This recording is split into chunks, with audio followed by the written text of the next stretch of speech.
Tersebutlah Sultan Mehmed II atau Sultan Muhammad II. Dia adalah Sultan Utsmani yang ketujuh dalam silsilah keturunan keluarga Osman. Sultan Muhammad II memiliki gelar Al-Fatih yang berarti kemenangan. Dia memiliki kepribadian kuat untuk menggabungkan kekuatan dan keadilan yang membuatnya menjadi sosok legenda sejarah umat Islam yang sangat populer. Apalagi setelah berhasil menaklukkan kota Konstantinopel ke tangan umat Muslim pada tahun 1453 Masehi. Awal mula kisah perjuangan perebutan kota Konstantinopel ke tangan umat Muslim adalah sabda Rasulullah Shallallahu Alaihi Wasallam. Sesungguhnya akan dibuka kota Konstantinopel, sebaik-baik pemimpin adalah yang memimpin saat itu, dan sebaik-baik pasukan adalah pasukan perang saat itu. Hadis riwayat Imam Ahmad dan Imam Bukhari. Sabda Nabi tersebut diucapkan beliau pada tahun 627 Masehi atau tahun 5 Hijriah di kota Madinah di hadapan para sahabat beliau, salah satunya adalah Abu Ayyub An-Ansori radhiyallahu anhu. Dan sepanjang sejarah sudah ada 7 pasukan Islam yang mencoba menaklukkan kota Konstantinopel. 4 diantaranya dari Bani Umayyah dan 3 lagi kemudian oleh pendahulu Sultan Mehmed II.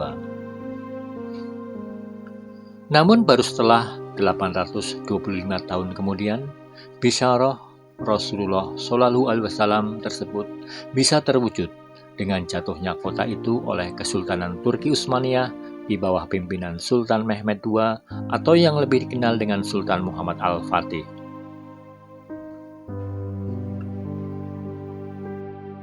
Negara Turki yang ada pada saat ini diawali dari sebuah dinasti atau wangsa Utsmaniyah yang mendirikan pemerintahan Islam Turki pada tahun 1299 Masehi. Kesultanan Utsmaniyah, sebuah negara yang bermula dari daerah Anatolia dan meluas hingga menguasai Timur Tengah, Afrika Utara, dan Balkan. Secara geografis, negara Turki terletak di benua Asia dan benua Eropa sekaligus, dan bersebelahan dengan negara-negara tetangga yang beragama non-Muslim. Sedangkan kota Konstantinopel yang berhadapan dengan Turki telah menjadi ibu kota Kekaisaran Romawi Timur atau Bizantium pada tahun 330 di bawah Kaisar Romawi Konstantinus Agung.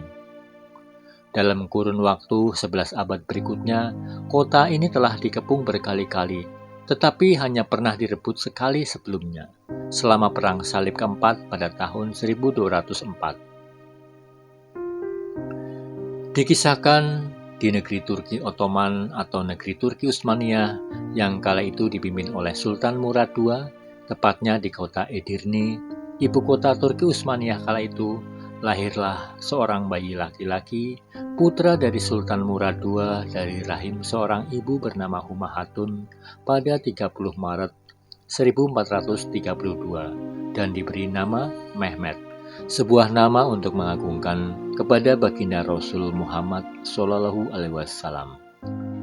Mehmed tumbuh menjadi anak yang cerdas, belajar berbagai ilmu dari guru terbaik saat itu yaitu Syekh Samsuddin. Syekh Samsuddin sendiri adalah keturunan dari sahabat Nabi Abu Bakar As-Siddiq radhiyallahu anhu. Mehmed semasa remaja mempunyai sahabat sekaligus teman belajar dan juga lawan bertanding bernama Ulubati Hasan.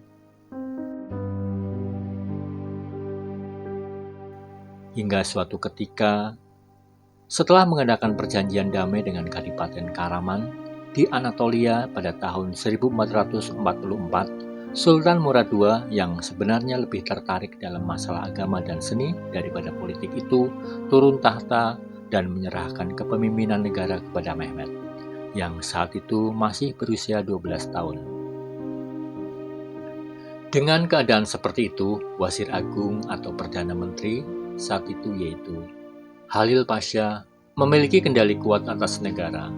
Meski begitu, pengaruhnya tersaingi oleh Syekh Samsuddin yang sangat dekat dengan Mehmed. Pada periode pertama masa kekuasaan Mehmed, pihak Utsmani diserang oleh kerajaan Hongaria dipimpin oleh Janos Hunjadi yang melanggar gencatan senjata yang tertuang dalam perjanjian Szeged. Dalam keadaan seperti itu, Mehmed meminta ayahnya untuk kembali naik tahta, tetapi Sultan Murad II menolak. Sebagai balasan, Mehmed menulis surat yang isinya, "Bila ayah adalah sultan, datanglah dan pimpinlah pasukan ayah. Bila aku adalah sultan, aku memerintahkan ayah untuk datang dan memimpin pasukanku." Sang ayah, Sultan Murad II, kemudian datang dan memimpin pasukan hingga bisa mengalahkan pasukan gabungan Hongaria, Polandia, dan Wallachia. Sultan Murad II kemudian diminta untuk kembali naik tahta oleh Halil Pasha yang tidak senang dengan kuatnya pengaruh Syekh Samsudin pada masa kekuasaan Mehmed tersebut. Sultan Murad II kemudian kembali naik tahta dan berkuasa hingga wafatnya pada tahun 1451. Sepeninggal ayahnya, Mehmed kembali naik tahta dan dinobatkan di Edirne pada usia 19 tahun. Meskipun waktu naik tahta pertama dulu pernah dilengsarkan oleh Perdana Menteri Halil Pasha, namun dia tetap mengangkatnya kembali sebagai Perdana Menteri lagi. Berita wafatnya Sultan Murad II dan naik tahtanya Sultan Mehmed tersebar ke negara-negara tetangga seperti Kaisar Bizantium, yaitu Konstantin XI, Raja Paus di Roma, dan kerajaan Kristen lainnya. Meskipun awalnya banyak orang meragukan Sultan Mehmed karena kekuasaannya yang pertama dianggap gagal, namun karena Sultan Mehmed mempunyai keteguhan hati dan keberanian, keikhlasan, disiplin berilmu, menjunjung tinggi keadilan, cerdas, berkemauan kuat, dan gigih demi membela akidah dan syariat, serta hanya mengharapkan pahala dari Allah.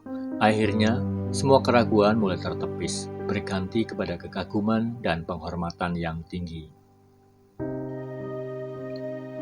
Suatu hari, Kaisar Konstantin XI yang menguasai kota Konstantinopel mengirimkan surat perjanjian damai ke Sultan Mehmed II. Di dalam suratnya, Kaisar Konstantin XI juga meminta kenaikan upeti untuk biaya bagi Pangeran Orhan. Pangeran Orhan adalah juga keturunan dari keluarga Utsmaniyah yang sangat berambisi untuk merebut posisi Sultan di Turki dan saat itu sedang diasingkan di kota Konstantinopel. Tentu saja, permintaan kenaikan upeti membuat suasana menjadi keruh. Sultan Mehmed mulai menerapkan strateginya. Dia membalas dan menerima perjanjian damai itu, tapi tidak kompromi dengan upeti. Dia tidak mau membayarkan upeti yang diminta. Dia juga mengirimkan surat berisi perjanjian damai kepada negara-negara Kristen lainnya, seperti Hungaria, Polandia, Serbia, serta kepada Paus di Roma. Langkah ini diambil agar Sultan Mehmed lebih fokus untuk penaklukan Konstantinopel tanpa harus bermusuhan dari negara-negara Kristen tersebut.